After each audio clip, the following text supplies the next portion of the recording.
In 1949, Thurgood Marshall, the director of the NAACP Legal Defense Fund, turned to his 31-year-old special counsel, an obscure New York lawyer named Franklin Hall Williams, to assist in a case involving 4 young black men in Groveland, Florida, who were falsely accused of raping a white woman. One of the suspects was hunted down in a swamp and killed by a posse. 2 were taken out on a desolate road and shot by the sheriff, one fatally. The survivors were convicted by an all-white jury on the strength of false confessions that resulted from torture. All were innocent. But their innocence was of no consequence in 1949 in the Deep South.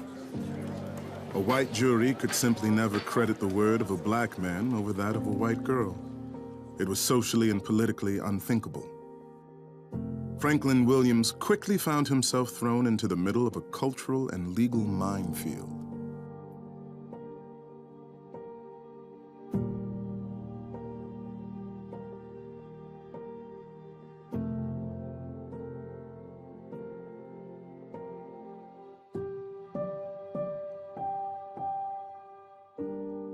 The irony is, at least to me, how very few people knew about Franklin Williams.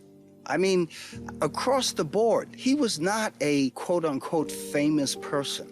But when you look at his life, you realize how much of an impact this man had. Throughout his lifetime, he would play many roles: attorney, civil rights leader, organizer of the Peace Corps, diplomat, United Nations representative, and foundation president.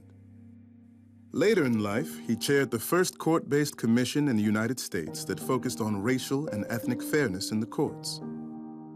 A commission that later became the Franklin H. Williams Judicial Commission. In war, you don't remember the name of all the brigadier generals. You remember the 4-star generals and the 3-star generals and the 5-star general, but you don't remember the 1-star generals. Well, it's that kind of thing. You know, maybe he was a 1-star general who managed to win a few battles over here and a few battles over there. Clearly, Franklin was not Martin Luther King.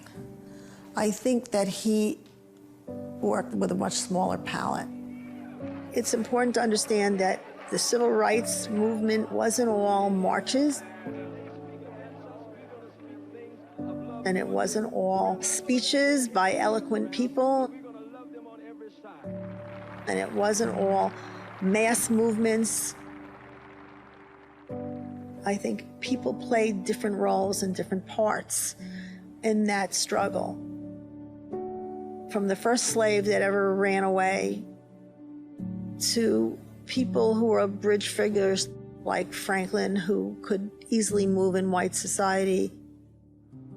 Franklin Williams was born October 22, 1917, in Flushing, Queens. His ancestors included Native Americans, black freemen, runaway slaves, Dutch and English immigrants, and even black slave owners. Franklin lived in a house with 18 people from 4 generations of family representing every shade imaginable. His mother, Alinda Lowry Williams, would die before Franklin celebrated his 2nd birthday. His father was a traveling musician named Arthur Williams, who had been banished from the household by Alinda's father, Thaddeus Lowry. Franklin and his 2 older brothers were raised by their grandfather in those early years. His grandfather, Thaddeus, used to say that Frankie sucked the air out of the room when he walked into it. I guess we'd call it charisma now.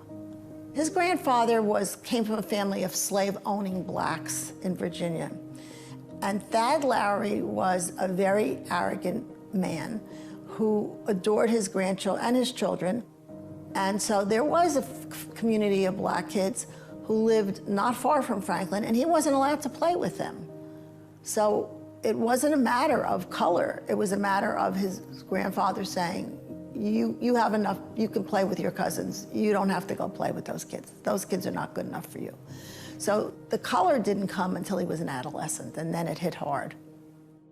One of the incidents that I think started his desire for justice was he was in a scouting type organization through his high school, and one day they all wanted to go to the local pool, and got there, and they said, "You can't come in. You're not allowed in here," you know. And he understood, and everyone else understood why everybody else in the group was white, and they wouldn't let him in. And he went home and cried. And I think that sort of started him thinking about justice for African Americans.